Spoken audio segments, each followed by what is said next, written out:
আজি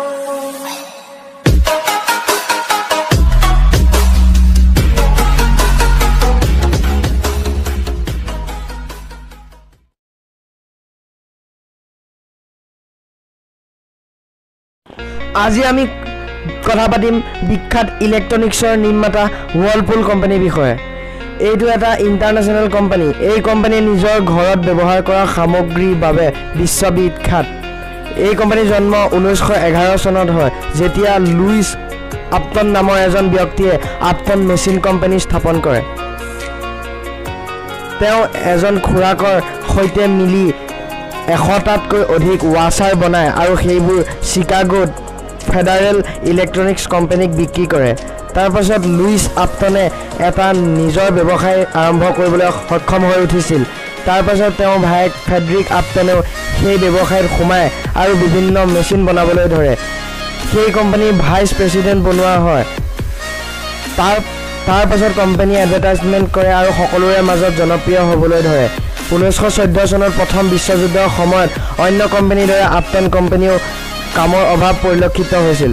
সেই সময়ত অন্য এটা ইপটন নামৰ কোম্পানীৰ লগত আপটন কোম্পানীয়ে হাত মিলাই ব্যৱসায়ত আগবাঢ়ে। এপটন কোম্পানীয়ে 1916 চনৰ পিছৰ পৰা ঘৰত ব্যৱহাৰ কৰা সামগ্ৰীৰ ওপৰত মনোনিৱেশ কৰে আৰু চেৰাছ ৰবাবক কোম্পানীয়ে আপটন কোম্পানী ৱাচাৰৰ ওপৰত মনোনিৱেশ কৰিবলৈ ধৰে। এইদৰে আটাইকেইটা কোম্পানীৰ মাজত এটা ভাল সম্পৰ্ক সৃষ্টি হয়।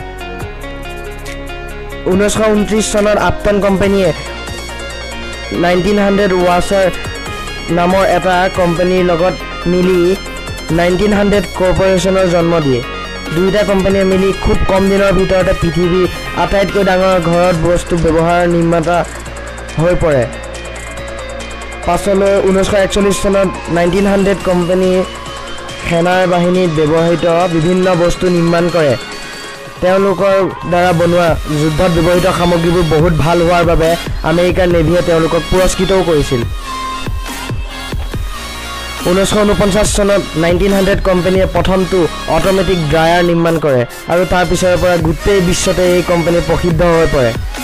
তাৰ পাছত কোম্পানীয়ে নিজৰ নামটো সলাই ৱৰ্লপুল ৰাখে, যিটো আজিও আমাৰ ঘৰত আছে। সেই দিন ধৰি কোম্পানী আগবাঢ়ি গৈ আছে।